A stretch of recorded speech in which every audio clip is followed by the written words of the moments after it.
welcome to each one of you. This is the Naomi Talk Show with this truly Liz Kenywa, and kama kawaida, I'd like to appreciate each one of you that has become part of the big family that we are becoming. And if it's your first time for you to join us, please know there are 3 things you'll get from us. You'll be equipped, you'll be inspired, and you'll be educated through everything that you come across in our content. So karibu sana, get yourself a notebook, a good place to sit, some cup of coffee because, well, the weather is telling, and get ready to learn. So today we are discussing a very interesting topic. Sijui kama umesikia of late, kuna discussion in a trend, toxic family, I want to unfollow my parents, I want to unsubscribe my parents. Story kama hizo zimekuwa mob. So where did we lose it? How can we reconnect after the disconnect? That is what we want to get from our discussion for today. And we have an amazing, experienced, sijui nimwite guru in this field. You will appreciate this after listening to what he has to say concerning our topic for today. Otherwise, karibu sana our guests. Asante, thank you. Kindly introduce yourself. My name is Pastor David Dewagata. Married to one wife. We have 3 children. And I lead an organization called YHub Networks, which is a youth ministry and resource center, but also serve as a director for youth leadership development at Park University. So that's what I do. That's who I am. Passionate about young people, passionate about the next generation. Amen. And it's a joy to be here. Again, you're offering ready. Because after this, you'll appreciate. So parents to teenagers, to young adults, we need to gather here because we're having an interesting discussion. And as we begin, David, I want to know, where is the disconnect? Why are we disconnecting? Where is the disconnect and why are we disconnecting? I think number 1 is because of just how differently we were raised as compared to how we have raised our children, either by design or by default. We were raised in times where there was no internet, there was no phones, there was, transport was by foot or, public. They are being raised in private transport. They are raised in the digital world. With the information superhighway is open to them. They know much more than we knew at 50. And if you don't have a car, there is Uber. So they don't have to interact. And so they have been raised in a different environment. And we have also raised them differently, either because we felt our parents were too harsh, and so we want to be nice to our children and treat them better. And that has raised a kind of a people that have experienced life differently. But also sometimes we have spilled to our children what we felt they deserve because we also got it. Yeah. So makasiriko yetu tunawamwagia. Then thirdly, the family structure has been affected a lot. Broken families, divorce, separation, gender-based violence. In our days, ukichapa bibi yako, ndugu zake wanakuja wanakusort.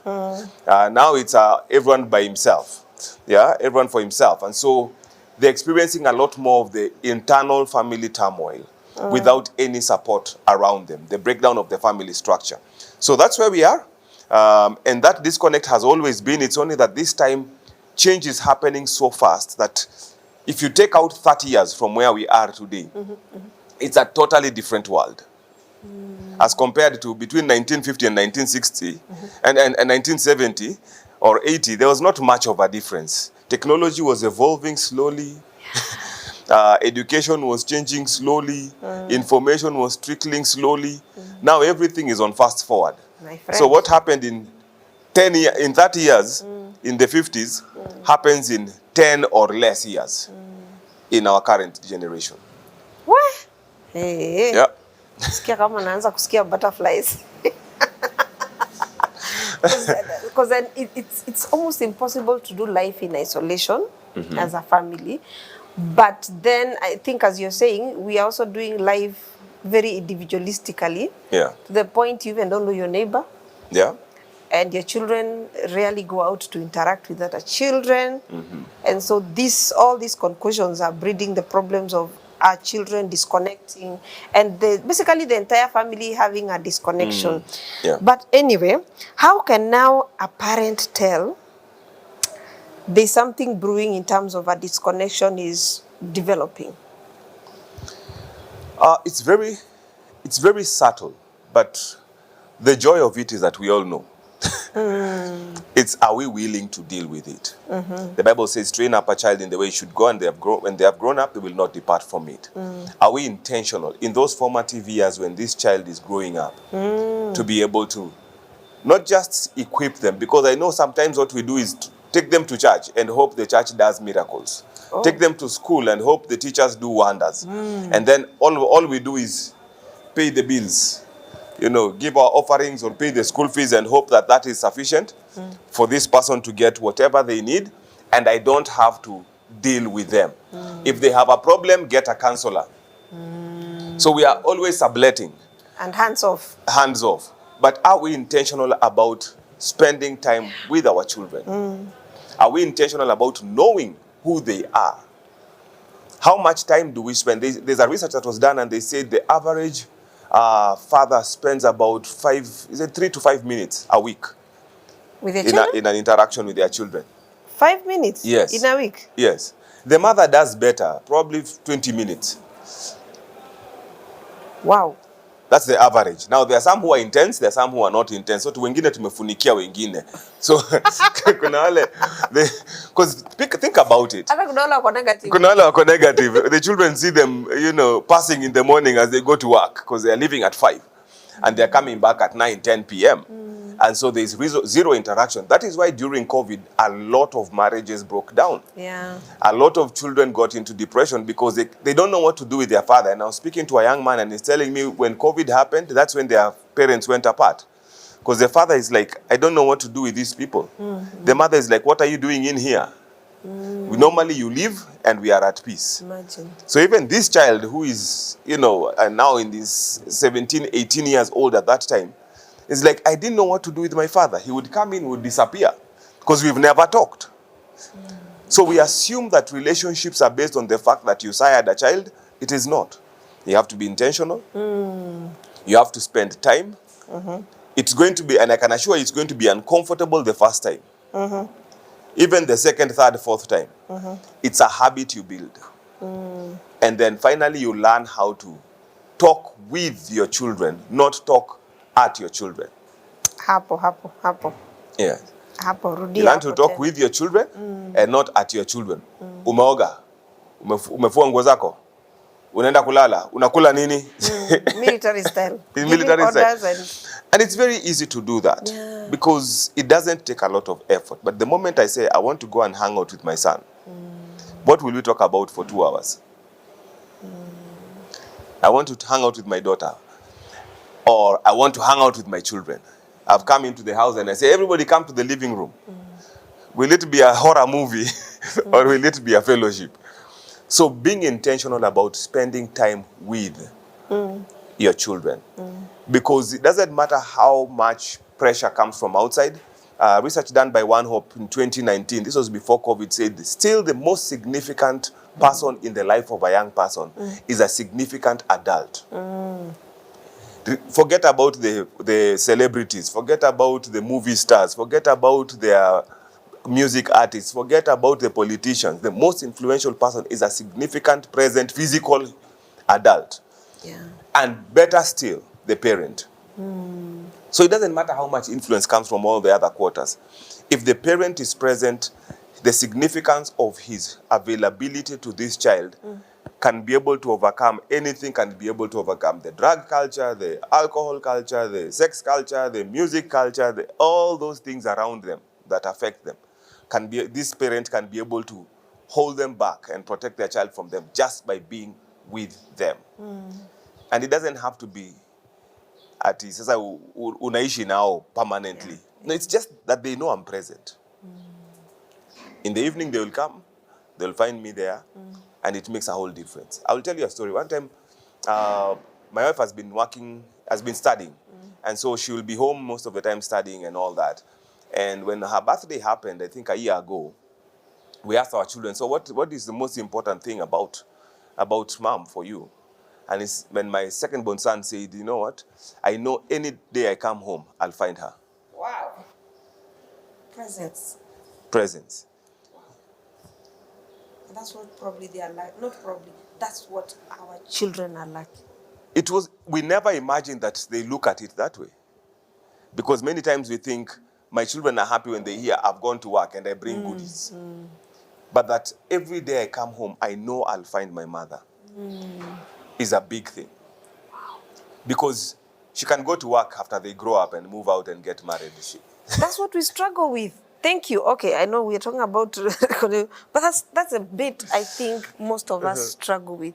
We feel like we are losing out a lot when we have to like step back, put it on hold a bit for the sake of the family. And from what I'm hearing you say, for the children, they don't care whether you're flying to which country every now and then. It's that you're there for them and with them. Choose your victory. Wow. Okay. Choose your victory. Do you want to win your family or do you want to win in business? So there's a cost to it. And if you look at countries, Japan right now has moved to a 4-day working day. Working week. Oh. They have moved from, Japan began with 16 hours a day, yeah? Okay. And they realized that after people have retired, actually the prisons in Japan are full of old women. You know why? No, I don't know why. Because when these old men retire and they come home and suddenly wako hapo, what are you cooking? What are you eating? Why are you sleeping now? Where are you? The woman just looks for a weapon and kills the guy and goes to prison.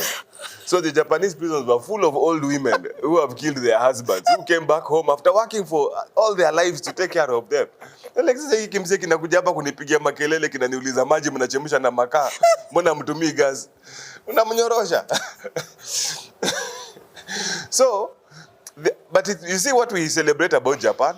Innovation, technology. Toyota, name it. They have advanced technologically, and it was basically a choice they made. They said, we lost the Second World War, we will not lose on technology. And this is a commitment they made as a nation. But what they lost now is family. Yeah. And so now, after they realized that, they said, okay, guys, let's work on our family life. And so they began to reduce the working hours. Then they realized, guys, we're already developed. We can go further with what we have without necessarily jeopardizing the family. And so they've cut it to 4 working days a week. Imagine, siku tatu kwa wiki uko tu home. Wow. Because they realized if the home tanks, they might be okay. Japan has one of the highest suicide rates in the world. Oh. Yes. And so this is one of the mitigation measures. This is one. Yeah. So they are looking at what is missing. One, family is broken down. Yeah. 2, people are all looking at success as innovating, building success out there in the corporate, and they're realizing that people are empty shells walking around. And so even in the midst of that success, they are more suicidal than mtu anaishi Mudhurwa, mtu anaishi Mathare. We have more hope because my family is there with me. Yeah. So they're like, what's the use of life if I can fly, I can drive, I can build, I can do what, but I have nothing to go back to. When I retire, it's over. Gosh, these are realities that we really need to realize. Countries like Australia have now pulled back as well. If you have children, it is legal for you to take them to school. Hata kama wanaingia shule 9. Drop them. And when they leave school, if they leave at 12, the mother has to be allowed to go home and stay with their children. What? That is the legal requirement. You cannot transfer a husband to another city at tumepata promotion, kunafungua branch, without the written consent of the wife, because they realize this thing of, and Australia is big.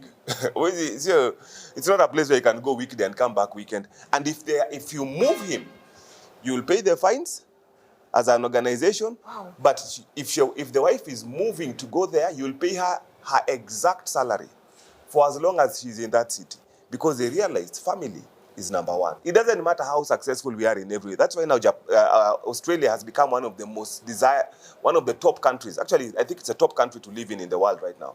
It's better than the US, better than the UK. East or West. And when you have a child, they pay you.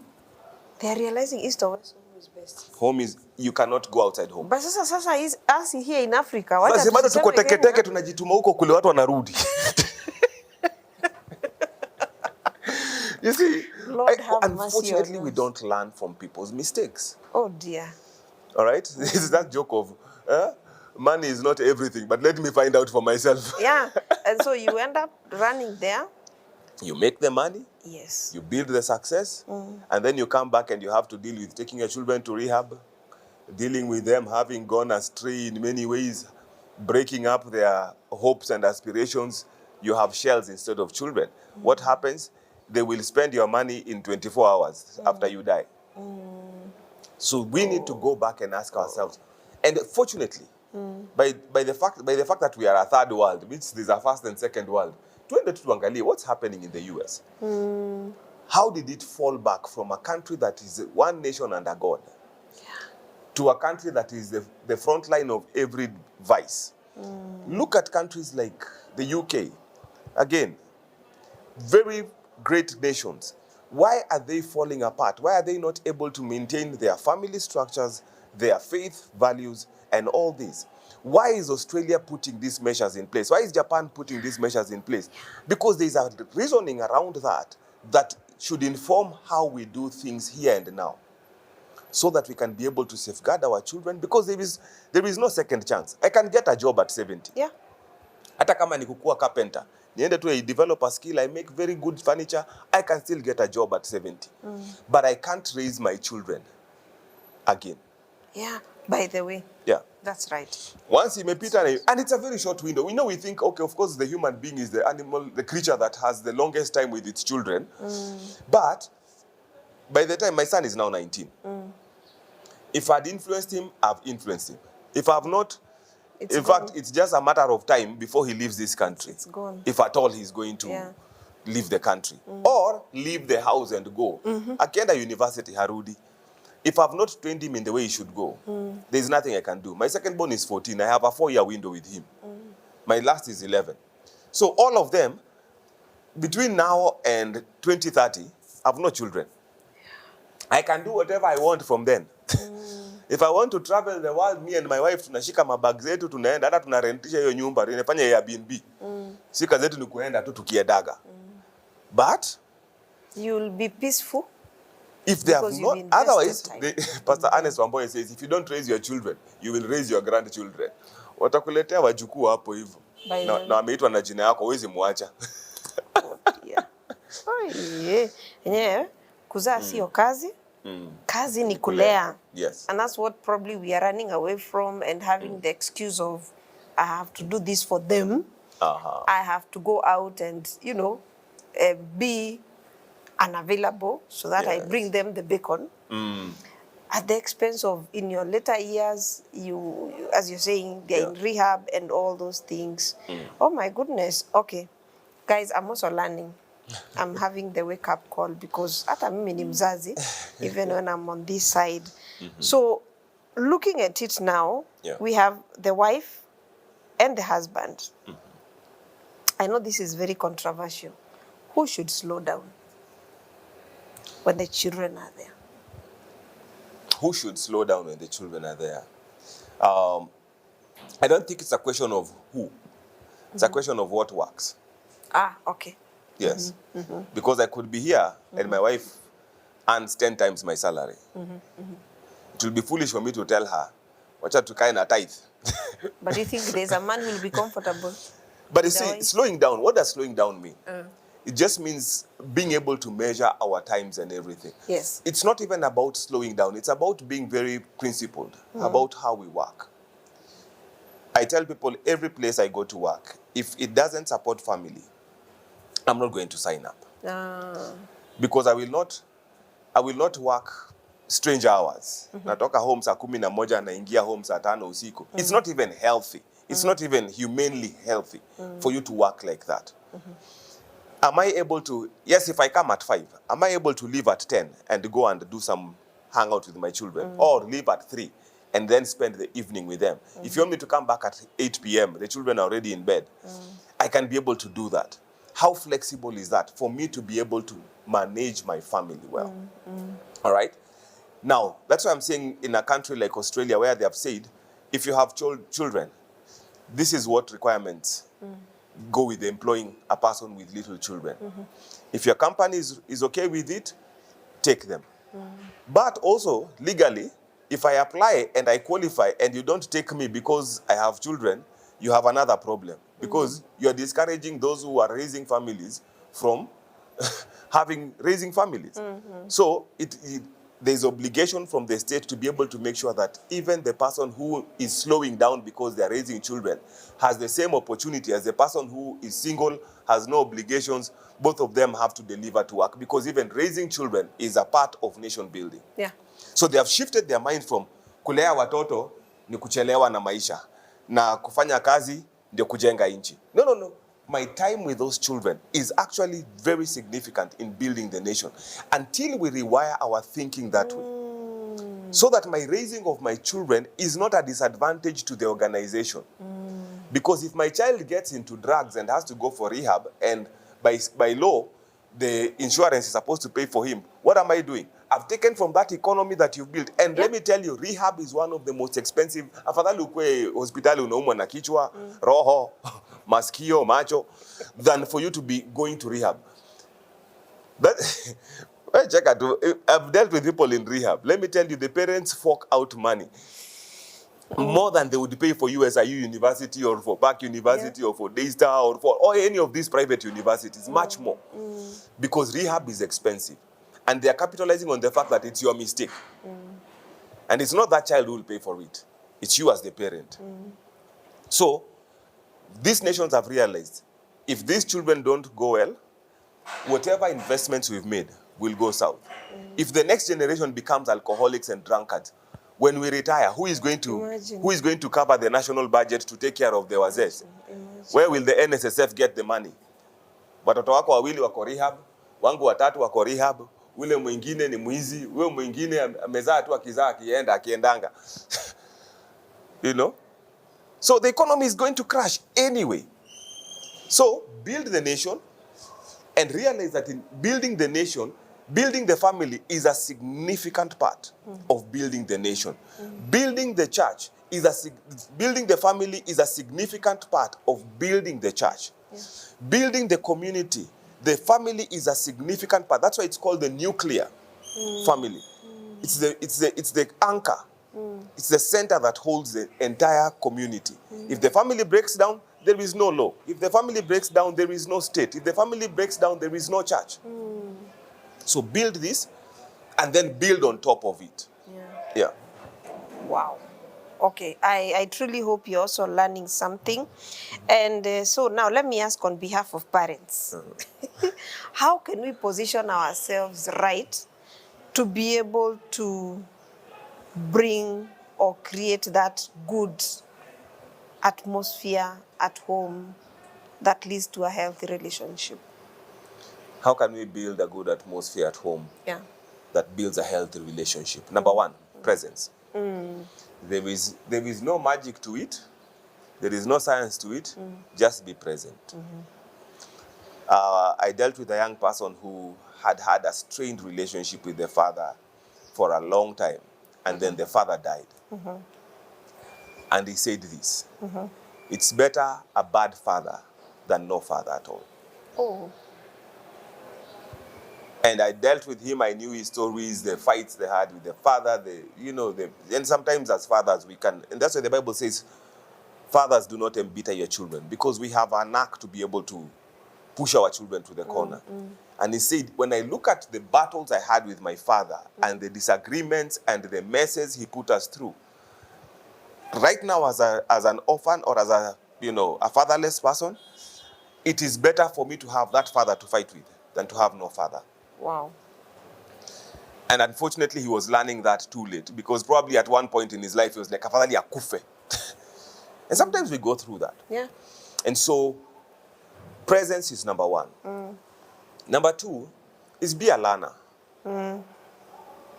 Learn from your children. Listen, don't assume you know everything. Yeah. In fact, if you want to know you don't know much, give them your phone. Then you realize you're a technological handicap.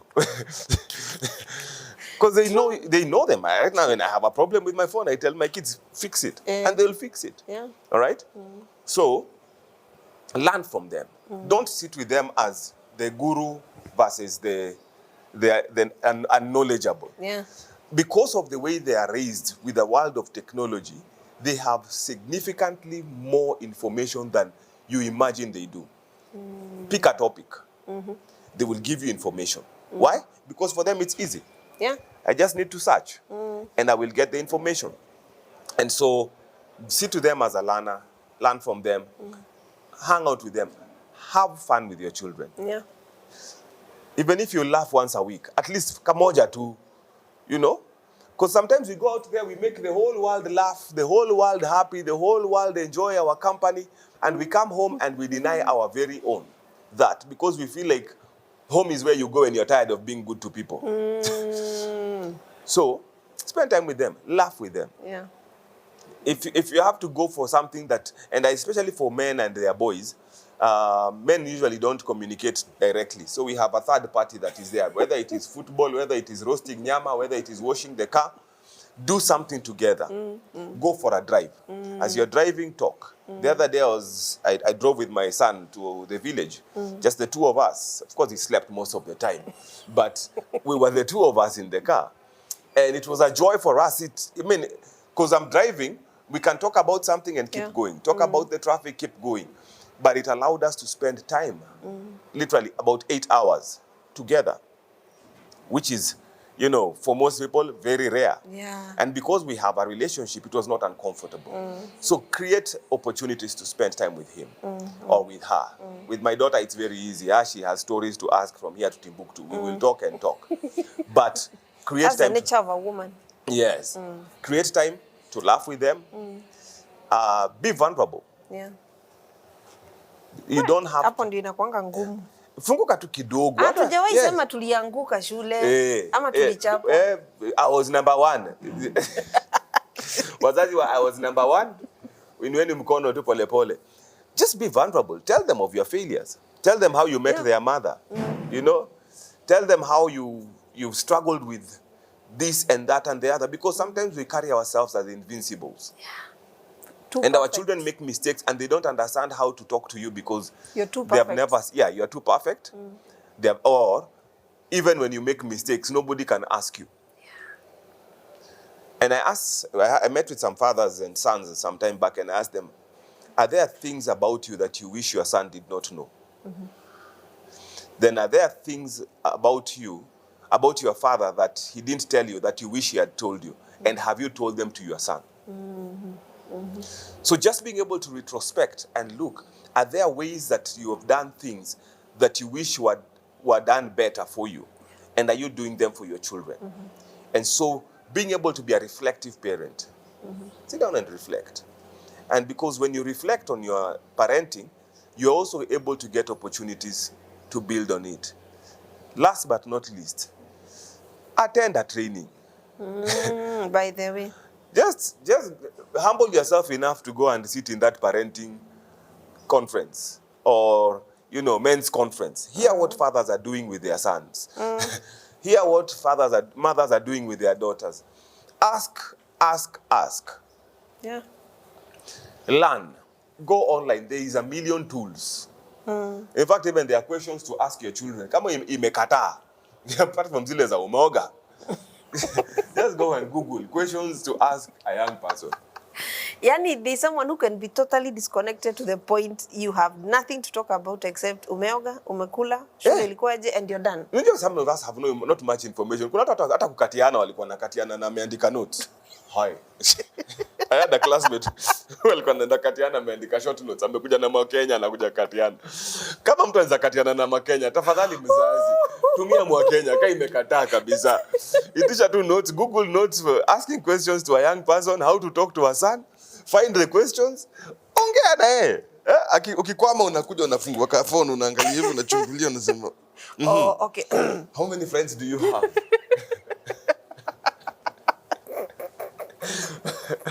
Oh God. Hey. Even scripture says ask, seek, by knock. the way. Wow. Okay. This is what I have noted, that you have to be present. Kabisa. Number 2, you have to be ready to learn from them. Listen to them. They have quite a lot of info. You just have fun moments with your children and be vulnerable and be ready to learn even from other parents. And of course, those who've gone before you, because you need someone else to mentor you who's gone before you. Mwenye atakwambia, by the way, tulia. Hii ni kitu kidogo. Probably what you're going through with your teenager right now, they have outgrown it. Let me use that word. And so don't walk the journey alone. Na kuna football team inakwangania slogan, you never walk alone. Never walk alone. Yeah. So even in this life, even in this life, please, of parenting, especially teenagers, don't walk alone. Talk to other parents. You might even realize whatever you're dealing with is a non-issue. You're the one who's amplifying it. Na ukubali ulishaianguka shule, ulishaichapwa shule, ushaifanya makosa. Don't package yourself as the most perfect human being on the face of the earth. Let me give them a bonus. Persevere. Hao vijana watakupeleka mbio. They will show you stuff. You will be. I have dealt with a parent who he had not bought his son a phone, but he showed up in school with a phone. The son. Oh. Ile vita yani unakaa hivi unasema yani na wewe ni mtoto mzuri, nimekulea vizuri. Hii umetoa wapi? So they will push you to the limits. Persevere. I think many times we give up. We despair. We give up. By the time unaona mtu anakuletea kijana anakuambia, "Pastor, saidia huyu ama ukae na yeye." Ashachoka. So, persevere. In as much as I've given you all these other things, it is not an easy journey. That's why many times we look for people to do it for us. Yes. But if you persevere, perseverance, character, provides character, hope, and hope does not disappoint, as Scripture says. And so, persevere in it. It's just like your work. There are days you will be successful. There are days you will be given a warning letter. There are days you will be promoted. There are days you will be told now you are being transferred to some corner. But all along, you are still persevering and you are producing success for yourself and for your family and for the organization. Yeah. Wow, as we finish and sisi tumesoma, tutaenda kuangalia hizi, we polish on these notes. Kama wewe ni ujui swali ya kuuliza teenager, tumepewa Mwakenya pale, unaingia, you look for 3 questions today, 3 questions tomorrow to build on that relationship, and the Lord of course will help you. Because he is not also leaving us to raise these children alone on our own. So keep hope alive. As we finish, what would be your parting shot to a parent who is feeling like they're almost losing it when it comes to raising this teenager? Proverbs 3:5. Trust in the Lord with all your heart. Lean not on your own understanding. In all your ways acknowledge him, and he will guide your paths. That's the entire summary of what we've talked about. In as much as we know there is information and all these things, trust in the Lord. There is no 2 children who are the same. Exactly. And sometimes that can be frustrating because the first one came out perfectly. The second one, okay. The third one just goes through the window. Trust in the Lord. Do not lean on your own understanding. Acknowledge God in all your ways. Allow God to speak to those situations. He will guide you. And even where things go wrong, because sometimes they do, let your leaning be on God, that he holds you through it and he sustains you through it and he helps you do the best you can do as a parent. Sante. Wow, thank you so much. I think we're going to have you yet another time. Tutakutafuta. We know you have a busy schedule. You have a lot of info to share with us, and we totally appreciate. So as we finish, I would like to end with this quote. As a parent, be firm where you have to, flexible where you can, and always listen to whatever questions or concerns that your children would be raising or might raise in the process of raising them up. That's the way you can also stay connected, and is a summary of what Pastor Ewagata has talked to us about. So cheers, my fellow parents. We can do it. We can make it. Tutatoboa in Jesus' name. Otherwise, God bless you. See you next time.